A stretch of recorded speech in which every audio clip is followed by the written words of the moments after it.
কারণ আমি আপনাদের কাছে এসেছি, আপনারা আমাকে দাওয়াত দিয়েছেন, আল্লাহ নিয়ে এসেছেন। আমি চাই আপনারা এখানে যারা বসবাস করেন, কাজ কারবার করেন, এই কাজ কারবারের মধ্য দিয়ে আপনারা জান্নাতে যান, এটা আমি চাই। কারণ আপনারা আমার আনছেন দায়ী হিসাবে, আর আমিও এসেছি দায়ী হিসাবে। আমার দায়িত্ব হলো আপনাদের কাছে কোরআনের ওই তথ্যটা পৌঁছে দেওয়া, যেই তথ্যের কারণে আমরা জাহান্নাম থেকে বাঁচতে পারবো। এখন আমি যদি না দেই, আমি আমার মধ্যে খেয়াল করলাম জাতির সাথে, আমি কোরআন থেকে হাদিস থেকে তথ্যগুলো দিই যে এই কাজগুলো করলে আমরা জাহান্নামে যাব। এগুলো বলবো হয়তো একটু কষ্ট হইতে পারে, দু একটা মানুষ হয়তো পড়েও যেতে পারে ওই কাজের উপর, তবে যাতে কষ্ট পাবেন না। আমি আপনাকে কষ্ট দেওয়ার জন্য বলছি না, আল্লাহ বলেছেন তাই বলছি। আল্লাহ না বললে আমি বলতাম না। কথা বুঝে আসছে তো ইনশাআল্লাহ? না, আল্লাহ বলেছেন তাই বলছি, আল্লাহ না বললে আমি বলতাম না। জাহান্নামে যাওয়ার এক নাম্বার কারণ, জাহান্নামীরা জাহান্নামে যাওয়ার পর ফেরেশতা থাকবে জাহান্নামের সামনে 19 জন। কতজন? সবাই বলেন একটু। 19। আলাইহা 19। আল্লাহ বলেন জাহান্নামের দ্বার রক্ষী ফেরেশতা হবে 19 জন। 19 জন ফেরেশতারা দ্বার রক্ষী জাহান্নামে দাঁড়ানো। ওই সময় জাহান্নামের ওই দ্বার রক্ষীরা জাহান্নামীদের জিজ্ঞাসা করবে কি, ইয়াসআলুনাকা আনিল মুজরিমিন, জাহান্নামে কেন আসছো, কি জন্য আসছো জাহান্নামে? আমার বন্ধুগণ,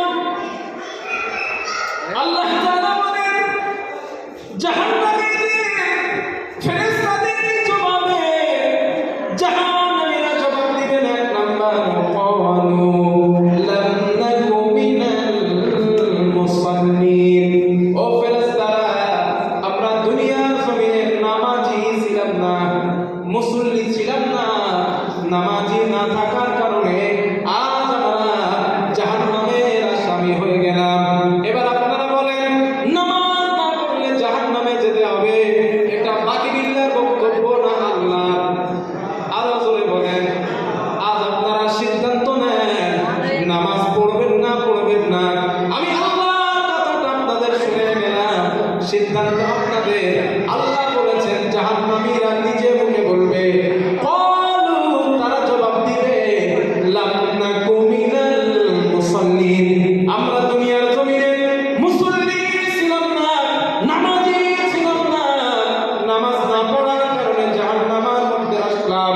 আল্লাহ নবী হাদিসে বলেছেন, ক্বালা রাসূলুল্লাহি সাল্লাল্লাহু আলাইহি ওয়াসাল্লাম, আল্লাহ নবী বলেন, মান তারাকা সালাতান মুতাআম্মিদান ফাকাদ কাফার। নবীজি বলেন, যে মানুষটা ইচ্ছাকৃত নামাজ ছেড়ে দেয়, ওর মুসলমান থাকে না, ও কুফরির মধ্যে লিপ্ত হয়ে যায়। আর কুফরি করা ব্যক্তিটা তওবা না করে যদি মারা যায়, ওই মানুষটার জন্য জাহান্নাম নির্ধারিত।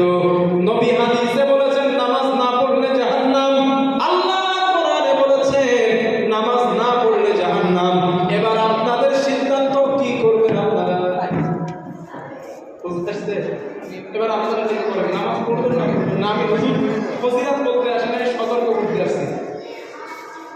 এক নাম্বার, আর হাদিসে এটা রাসূল বলে, বেনামাজি যখন মারা যায়, বেনামাজি মরে যাবার সময় স্পেশাল তার জন্য 2টা শাস্তি।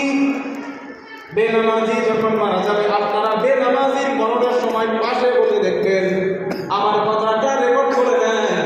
আর বেনামাজি যখন মারা যাবে, তার পাশে বসে দেখবেন তার অবস্থাটা কেমন হয়।